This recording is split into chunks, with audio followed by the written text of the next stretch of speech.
All right, so just before our scheduled front page begins, listeners, I just want to go back to something we played in our 6 o'clock and 7 o'clock newscasts. The PNP General Secretary in Manchester on Sunday speaking about people impersonating voters, and he had a message for party supporters. Let's refresh ourselves on what he said. I have taken a decision, and we have bought integrity lamps for every single constituency, so that we are going to train our indoor agent.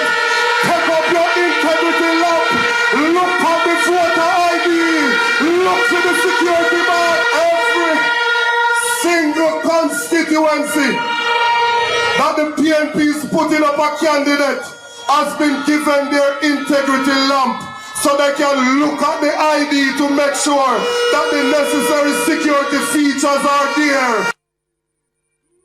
It is an offense according to Section 95 and Section 96 of the Representation of the Peoples at the Roper for you to impersonate somebody. So comrades, look out for them, because a one man, one vote in a this election, they're not business. So anyone of you laborers out there who did that thing so you can come forth in a smaddy name, take it off for your mind. Right. So we may need to get Glasspool Brown here, because all right. Scenario. You walk into a compound to cast your ballot on election day. You go inside, and an indoor agent from either party asks to see your ID. Me not show you my ID. Who are you? Correct. Which indoor agent can demand to see my ID? Indoor agent. Is the indoor agent empowered under law to scrutinize anything having to do with anybody inside the polling station? Or is the indoor agent restricted to ticking off for their party those voters coming in who they believe are casting their ballot for that party? I never knew. Isn't that the sole responsibility of the returning officer? Well, there you go. So you have check poll IDs. clerk and indoor and returning officer, the EOJ staff inside. The indoor agent is not an EOJ staffer for either party, or whichever 5 parties have indoor agents in there. They don't work for the EOJ. They work for the parties. So how will a Labourite indoor agent or a Comrade indoor agent demand to scrutinize my ID? We need some expert advice on this, Michelle. But we could carry on first, and then we'll right. If after. a little later on we could get Glasspool Brown on the line to explain how that works in terms of a member of the electorate and their ID, and who is sanctioned, who is allowed by law to be checking IDs. But in the meantime, turning our attention to our scheduled discussion segment, the front page, focusing this morning on the JLP and the PNP's proposals in relation to income tax. Now, the Jamaica Labour Party says it will cut income tax from 25% to 15% if it wins the September 3 general election. The proposal is among a raft of initiatives outlined in the party's general election manifesto dubbed I Choose Jamaica, the Next Chapter. The 110-page document was unveiled during a mass rally in Montego Bay on Sunday. The Prime Minister announced the intention to provide phased reductions in the country's personal income tax rate. He also announced a significant tax breaks for senior citizens in Jamaica. The Holness administration has also promised to further increase the income tax threshold to $2 million over the next 3 budget periods. The Prime Minister says the government must be cautious in its approach going forward to ensure balance and fairness. In the meantime, opposition leader Mark Golding says the next PNP government, the next PNP administration, will move the income tax threshold to $3.5 million. Joining us to assess the party's tax proposals is Managing Director of Strategic Alignment Limited, Robert Winter. Good morning to you. Good morning. How are you, George? And Antona. Morning, Robert. Long time. Morning, man. Morning. Tona. Good morning to Good you. morning, George. It has been a while. Thank you so much for joining us here on Nationwide this morning. So, Robert, focusing first on the JLP's proposal in its 2025 manifesto, it says it will cut income tax from 25% to 15% in a phased and fair approach. What do you make of their income tax proposal? Okay. Over the years, both parties have spoken about moving the tax system from one of a production tax to one of a consumption tax. And I don't think they have moved as fast as they said they would, both sides. So moving down to 20%, moving down to 15% is going in that right direction, where you're shifting from the production tax to the consumption tax. So doing that on a phase basis is quite in order, because that is where I think most persons have felt over time that let us keep our money and let us decide when to spend it. If we can manage how we consume, so we can manage how we expend tax. So reducing the income tax seems to me to be going in the right direction, the tax rate. It's 7:30 on the clock. Let's take a break. And then when we come back from the break, Robert, we get your initial reaction to the PNP's proposal to increase the threshold to 3.5. And then we go further into some details on both. We're still trying to get some clarification from the EOJ about this thing of integrity lamps and indoor agents scrutinizing your ID to determine if it's in good order or not. We believe that the presiding officer has charge of the polling station in concert with the other EOJ staff. We don't know of any indoor agent being empowered to so do. We're still trying to find the director of elections to get that clarification. Meanwhile, welcome back to the Maybe program. I can help with that, George. oh yes, sir.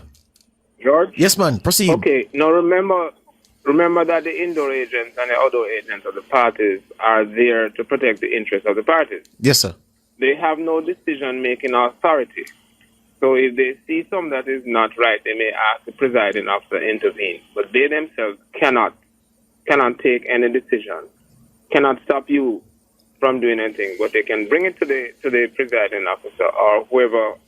So they can raise a concern or raise an alarm. They can raise a concern or raise an alarm, but they have no authority, no decision-making authority to stop anybody.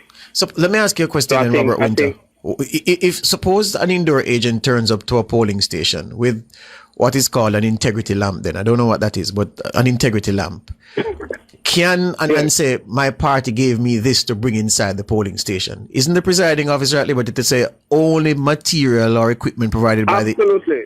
is admitted here, so you can't come in here with that? The presiding officer has all the authority to even kick out an indoor agent if the indoor agent is disrupting the flow of the voting during the day. So the presiding officer has all the authority. The agents are only there to protect the interests of the parties, to make sure there are no shenanigans going on. Very well, sir. That is the role of them. They have no other authority. And turning back to the income tax matter now, Robert, we did ask for your reaction to the JLP's proposal before the break. What about now the PNP's proposal to increase the income tax threshold to $3.5 million? Okay.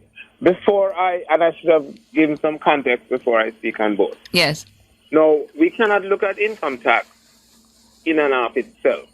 The income tax system is a part of a wider plan to really grow and develop the economy so that everybody has a good quality of life. Jamaica's income tax rate, or if you look at total income tax, the GDP is relatively low for a lot of countries. We're at about 28 or 29. Canada is at 35, Denmark at 44, Switzerland 27. Well, Singapore is low at 13.7. So our overall tax rate, as we get towards some other developing countries, might be lower. But our overall tax take is a bit lower than most of the developing world. And to tell the truth, we need our taxes to get a better quality of life. We need our taxes for social support, for the health, education, infrastructure, and so forth. So nothing's really wrong with increasing taxes in general. But the problem we have in Jamaica is that our taxes are not providing value. We have about our entire budget, where all our taxpayer money goes, about 1.26 trillion last year, and many pundits say we only get about 40% value, and we can get far more value out of that, and that additional value could provide more tax relief and could provide more services. Stick up in, Robert. Having Because said that, no. Stick up in, Robert, before you even get to the climax of your answer. Explain to my listeners what you mean by value and taxes and extracting more value from the taxes you collect. I'm keen on that.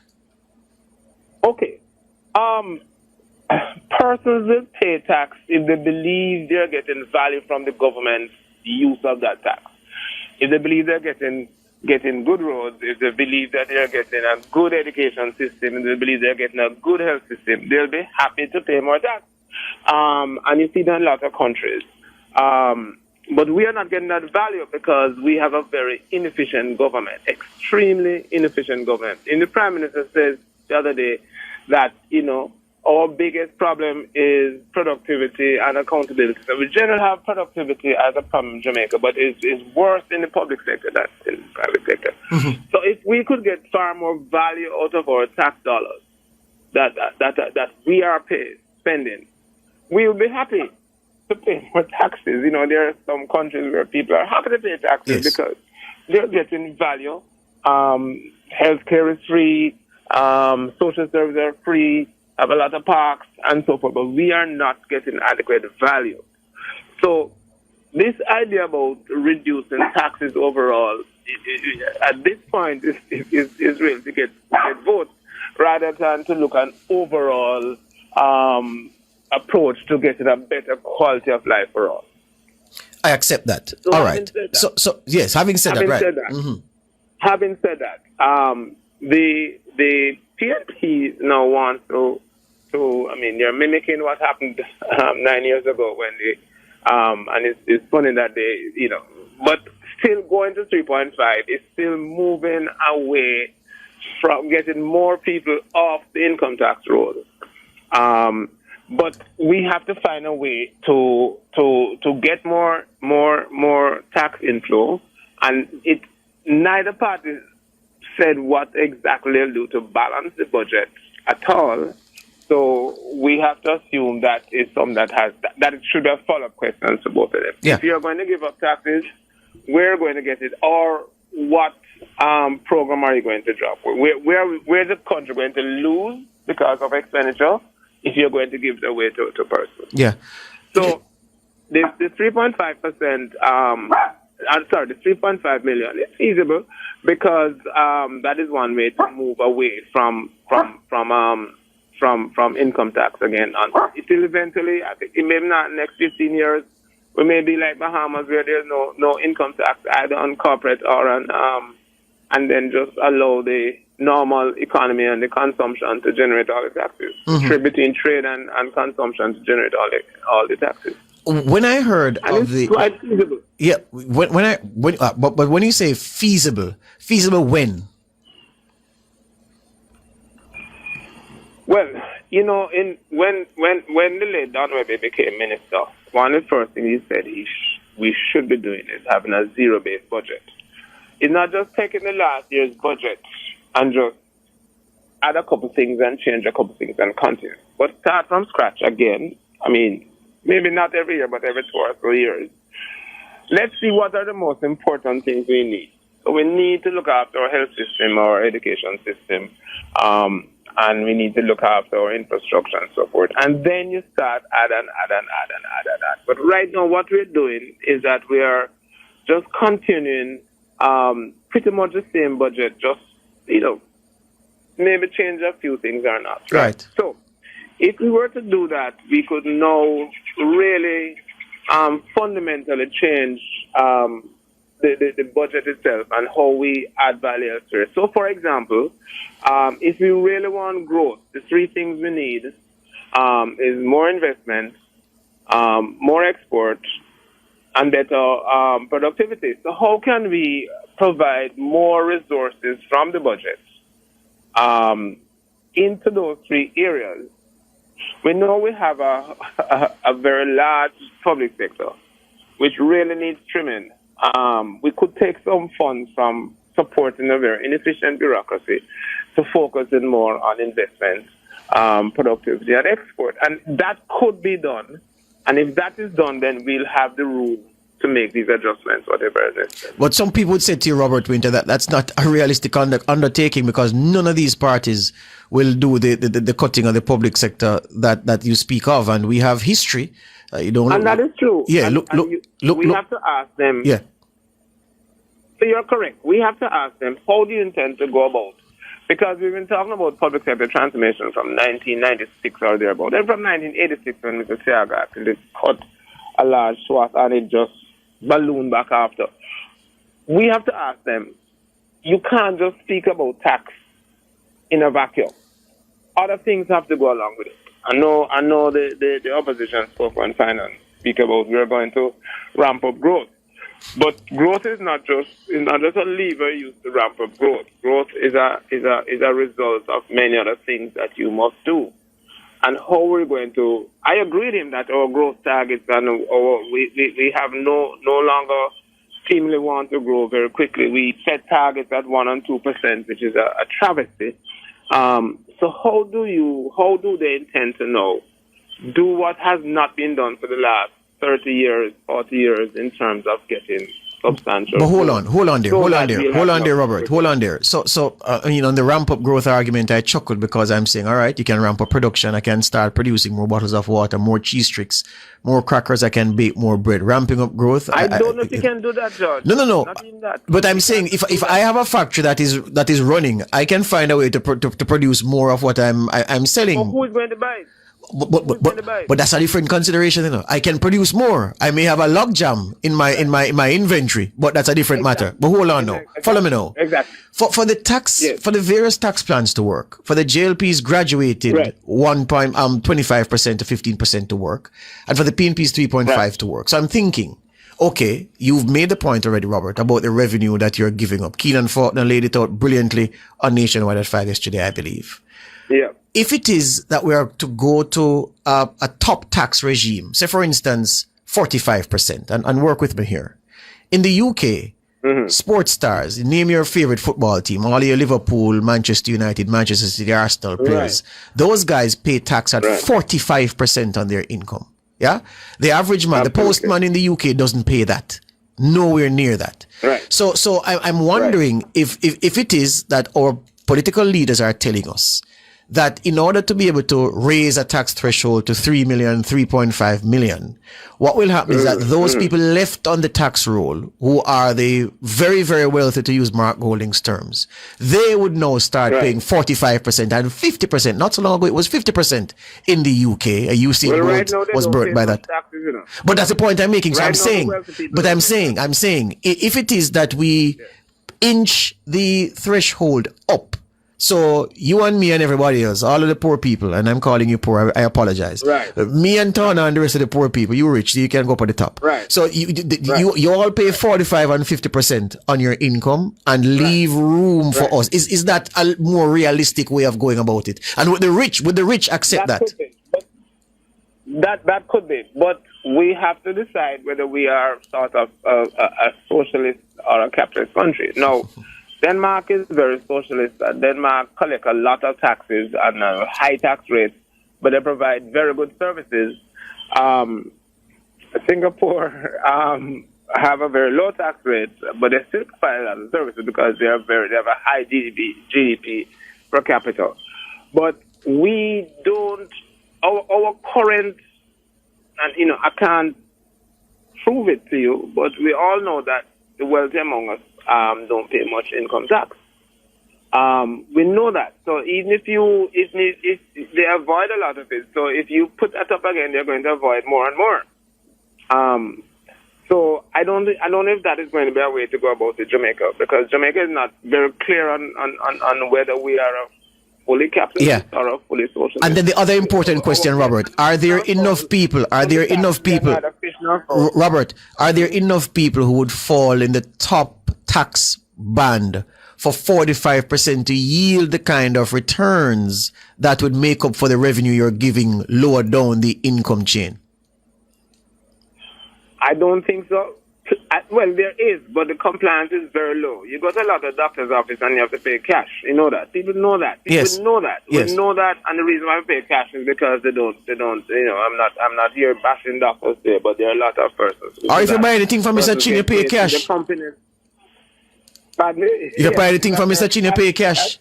It's true. Exactly. Yes. So even if you raise it, you'll probably collect less from them than you're collecting now because of the system we have. So we have to find a way now.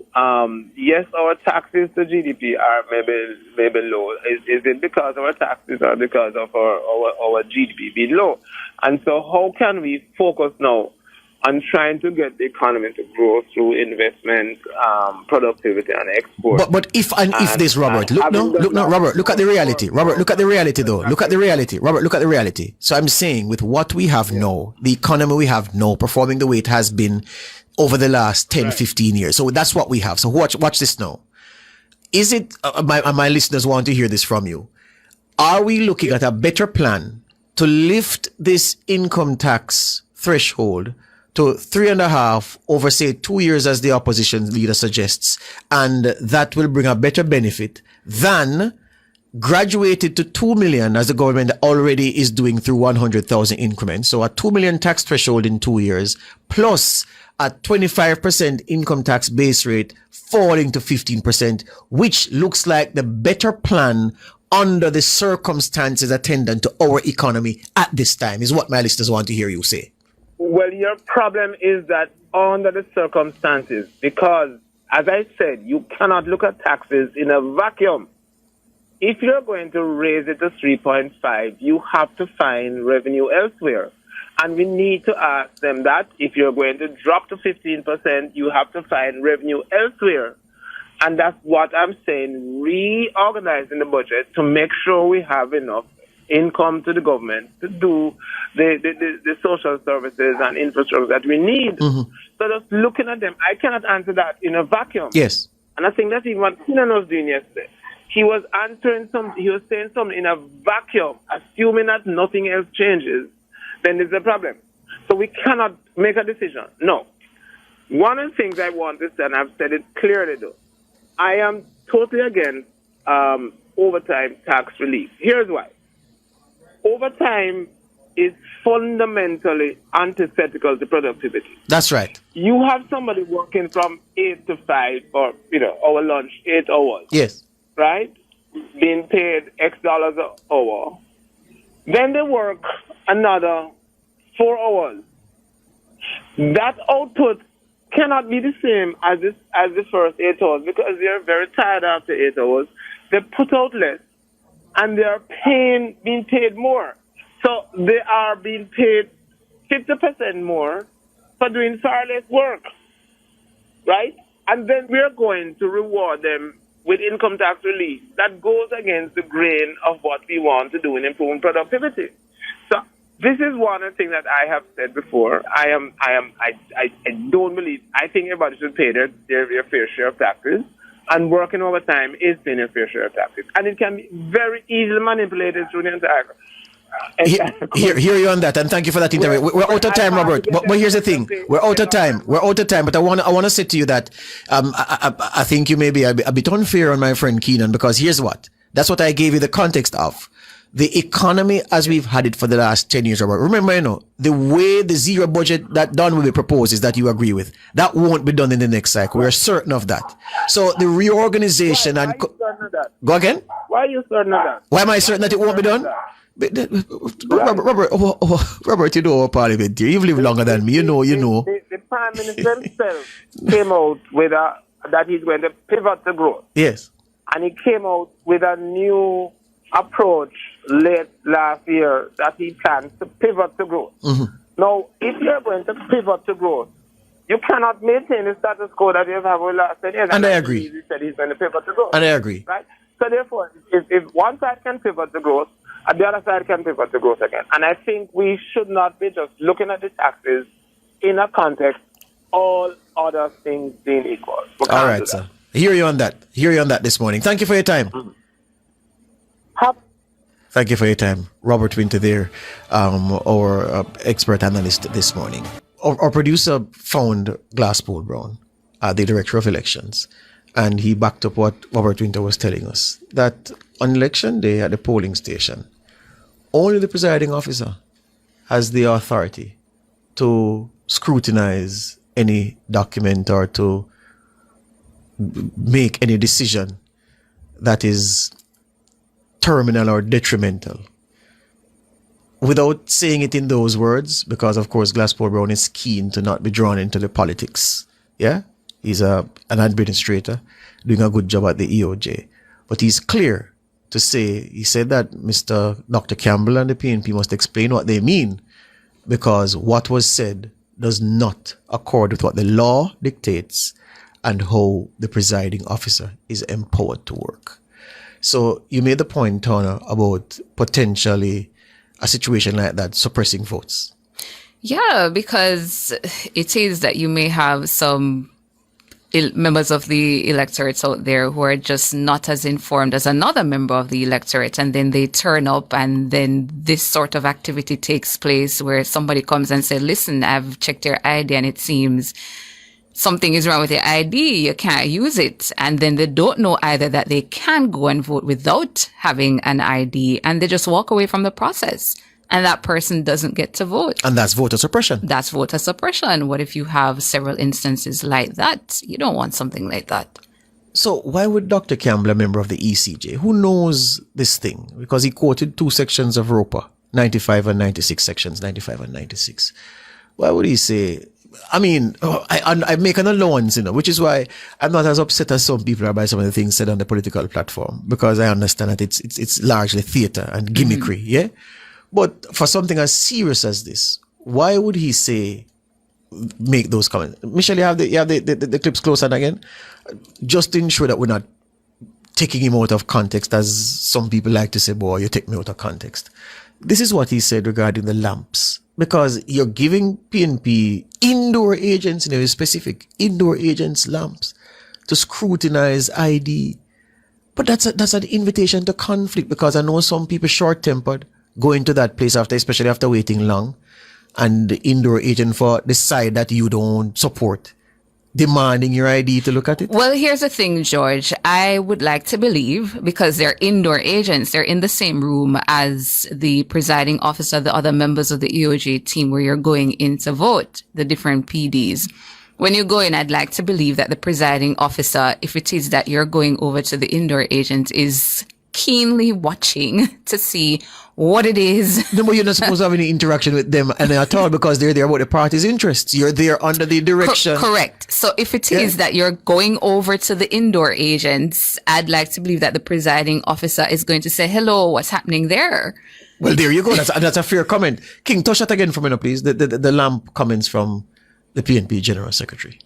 I have taken a decision, and we have bought integrity lamps for every single constituency, so that we are going to train our indoor agents. Take up your integrity lamp, look at the voter ID, look to the security bar. Every single constituency that the PNP is putting up a candidate has been given their integrity lamp, so they can look at the ID to make sure that the necessary security features are there. Right. So, right. The indoor agents basically being instructed to use their integrity lamps to scrutinize IDs. People's IDs. We voted. When you go into the PD, you go straight to the presiding officer.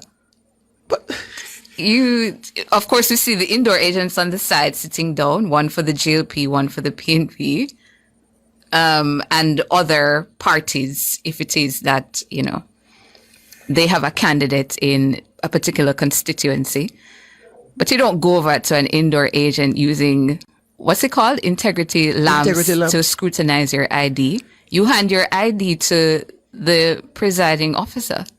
But And if you don't have your ID, we know what takes place. yeah, them look for your name in the look book. for your name in the Yeah. big book and the oath and all of Attestation, that. and you dip your finger after you're done and you're gone. Correct. What? So I don't, Yeah, boy.